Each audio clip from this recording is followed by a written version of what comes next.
নমস্কার বন্ধুরা, অনেক দিন পর আপনাদের সামনে হাজির হয়েছি একটি ভিডিও নিয়ে।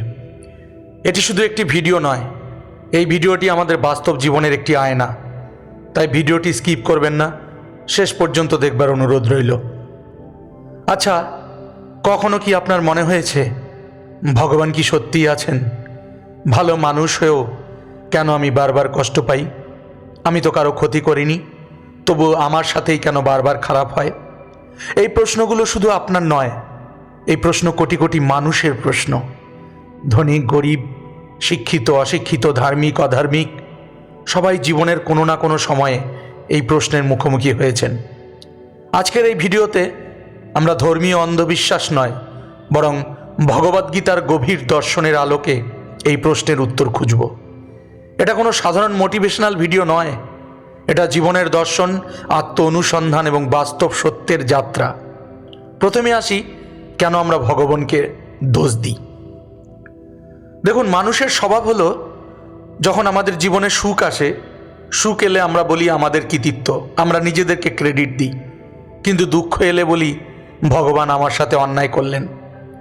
আপনি যখন পরীক্ষায় ভালো ফল করেন, আপনি বলেন আমি কঠোর পরিশ্রম করেছি, মেহনত করেছি, তাই ভালো ফল করেছি।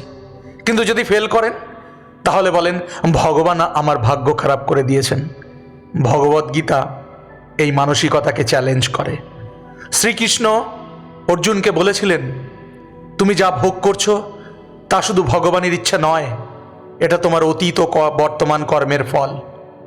আমরা প্রায়ই ভুলে যাই, জীবন কোনো একদিনের খেলা নয়, এটা বহু জন্মের মাত্রা। আমাদের দুঃখের মূল কারণ ভাগ্য নয়, আমাদের জীবনের দুঃখের প্রধান কারণ হলো আমাদের চিন্তা, আমাদের কর্ম, আমাদের মানসিকতা। ভগবদ্গীতার সবচেয়ে বিখ্যাত শ্লোক কর্মণ্যেবাধিকারস্তে মা ফলেষু কদাচন, যা হলো পবিত্র ভগবদ্গীতার 2য় অধ্যায়ের 47 নম্বর শ্লোক, যা কর্মযোগের মূল মন্ত্র। এর অর্থ, কর্মে তোমার অধিকার আছে, কিন্তু কর্মফলে কখনো অধিকার নেই। অর্থাৎ ফলাফলের চিন্তা না করে নিষ্ঠার সাথে নিজের দায়িত্ব পালন করাই শ্রেষ্ঠ, নিজের সৎ কর্ম করাই শ্রেষ্ঠ। যদিও এটা শুনতে খুব সহজ, কিন্তু বাস্তবে প্রয়োগ করা কঠিন। আমরা কর্ম করি ঠিকই, কিন্তু সাথে সাথেই প্রত্যাশা করি, সাথে সাথেই কর্মের ফল উপভোগ করতে চাই। যেমন, আমি ভালো করলে ভালো ফল পাবো, আমি সৎ হলে কেউ আমাকে ঠকাবে না, আমি সাহায্য করলে বা মানুষকে উপকার করলে মানুষ আমাকে সম্মান করবে, মানুষ আমাকে উপকার করবে। কিন্তু জীবন এভাবে চলে না। ভগবদ্গীতা শিখায়, ভালো করো কিন্তু প্রতিদানের আশা ছেড়ে দাও। তুমি কারো ভালো করেছো বা উপকার করেছো, কিন্তু উপকার করবার পর তুমি এই আশায় থাকবে না যে তার কাছ থেকে তুমি উপকারের প্রতিদান পাবে, কারণ প্রত্যাশাই দুঃখের জন্ম দেয়। এবার আসি, কেন ভালো মানুষ কষ্ট পায়। এটা পৃথিবীর সবচেয়ে বড় রহস্য। ভালো মানুষরাই কেন কষ্ট পান? ভগবদ্গীতা অনুযায়ী এর 3টি প্রধান কারণ। প্রথম হচ্ছে অতীত কর্মের ফল, বা কর্ম সাইকেলও বলা যায়। আপনি হয়তো এই জন্মে ভালো, কিন্তু আগের জন্মে কি করেছিলেন তা আপনি জানেন না। গীতা বলে কর্মের ফল কখনোই নষ্ট হয় না, এটা শুধু স্থগিত থাকে। আজ আপনি যে কষ্ট পাচ্ছেন তা হয়তো বহু বছর আগে করা কোনো কর্মের প্রতিফল। দ্বিতীয়, মানসিক দুর্বলতা। অনেক ভালো মানুষ কষ্ট পান কারণ তারা মানসিকভাবে শক্ত নয়, তারা খুব আবেগপ্রবণ, খুব বিশ্বাসী, খুব সরল, ফলে মানুষ তাদের সুযোগ নেয়। তাই ভগবদ্গীতা শেখায়, ভালো হও কিন্তু বোকা হইও না। এবার তৃতীয় হচ্ছে অহংকার, ইগো। অনেক সময় আমরা ভাবি আমি এত ভালো, তবু আমার সাথে কেন কেন এমন হলো। আসলে এই আমি হচ্ছে আমাদের সবচেয়ে বড় শত্রু। যতদিন আমি থাকবে ততদিন কষ্ট থাকবে। এবার আসছি, আপনার কষ্টের আসল কারণ কি। ভগবদ্গীতা অনুযায়ী মানুষের কষ্টের মূল কারণ হচ্ছে 3টি। প্রথম হচ্ছে আসক্তি বা অ্যাটাচমেন্ট। আপনি মানুষ, টাকা, ধন, সম্পদ, সম্পর্ক, চাকরি, সব কিছুর সাথে অতিরিক্ত জড়িয়ে পড়েন। যখন সেটা ভেঙে যায়, আপনিও ভেঙে পড়েন। কিন্তু ভগবদ্গীতা বলে, ভালোবেসো কিন্তু আসক্ত হইও না। দ্বিতীয় হচ্ছে ভয়। আপনি সব সময় ভাবেন খারাপ কিছু হবে না তো, আর আপনি যেটা ভয় করেন সেটাই ঘটে। তৃতীয়, অভিযোগের মানসিকতা।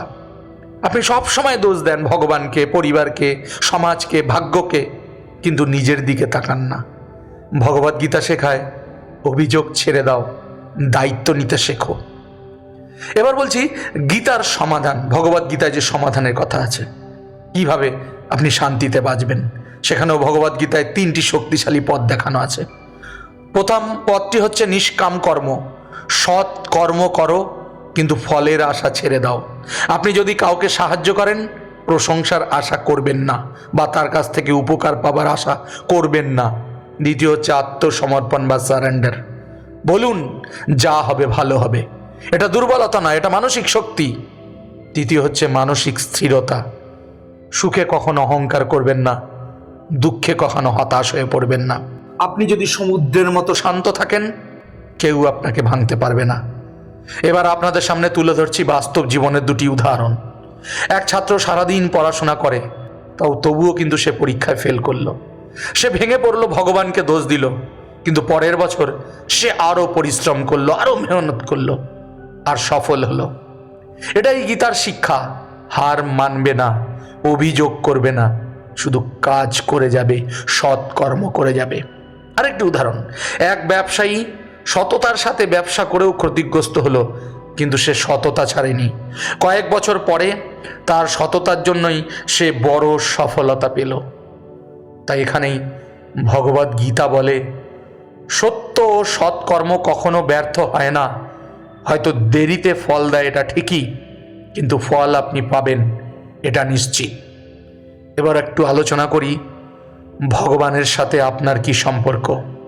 অনেকে বলেন আমি মন্দিরে যাই, তবু আমার কষ্ট কিন্তু যায় না। কিন্তু ভগবদ্গীতা অন্য কথা বলে। ভগবদ্গীতা বলে ভগবান পুজো চান না, তিনি চান আপনার চরিত্র। আপনি যদি মন্দিরে গিয়ে ভগবানকে প্রণাম করেন, কিন্তু বাইরে গিয়ে মানুষকে ঠকান, তাহলে কোনো লাভ নেই। ভগবান দেখেন আপনার মন, আপনার কাজ, আপনার চিন্তা। তাহলে প্রশ্ন, আজ আপনার সাথে কেন খারাপ হচ্ছে? আজ যদি আপনার সাথে খারাপ হয়, তাহলে কিন্তু এই খারাপ থেকে আপনি পাবেন 3টি মহান শিক্ষা। সেই শিক্ষাগুলো হলো, এটা শাস্তি নয়, এটা আপনার পরীক্ষা। এটা শেষ নয়, এটা আপনার শুরু। এটা দুর্বলতা নয়, শক্তি গড়ার সুযোগ।